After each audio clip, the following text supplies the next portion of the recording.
Hello and welcome again. In this lecture, we are going to go over the incident response process. The first process is the preparation phase. It is the most important phase of incident response, and it is in preparation of an inevitable security breach. Preparation helps organizations determine how well their organization will be able to respond to an incident and should involve policy, response plans and strategy, communication, documentation, determining the security response team members, access controls, tools, and trainings. The next phase is identification. Identification is the process through which incidents are detected, ideally promptly to enable rapid response and therefore reduce costs and damages. For this step of effective incident response, IT staff gathers events from log files, monitoring tools, error messages, intrusion detection systems, and firewalls to detect and determine incidents and their scope. The third step is containment. So once an incident is detected or identified, containing it is a top priority. The main purpose of containment is to contain the damage and prevent further damage from occurring. As we noted in step number 2, the earlier incidents are detected, the sooner they can be contained to minimize damage. The steps within the containment phase should be taken especially to prevent the destruction of any evidence that may be needed later on. These steps include short-term containment, system backup, and long-term containment.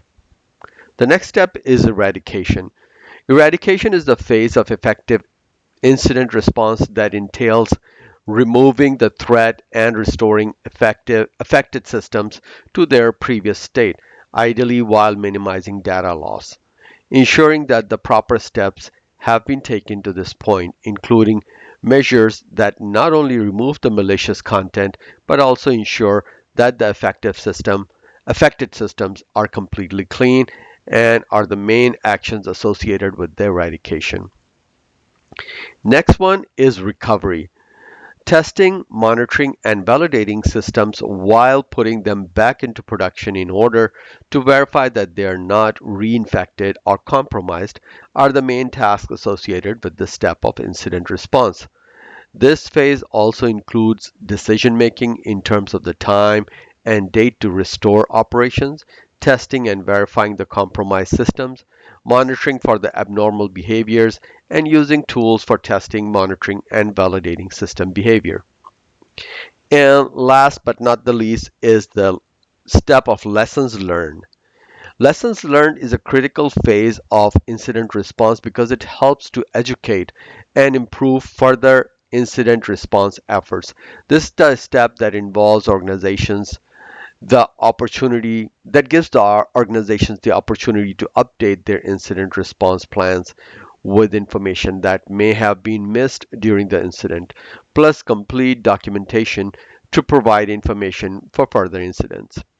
Lessons learned reports give a clear review of the entire incident and may be used during recap meetings, training materials for new security organization members, or as benchmarks for comparison.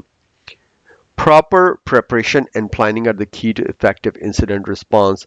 Without a clear cut plan and course of action, it's often too late to coordinate effective response efforts after a breach or attack has occurred. Taking the time to create a comprehensive incident response plan can save your company substantial time and money by enabling you to regain control over your systems and data promptly when an inevitable breach occurs.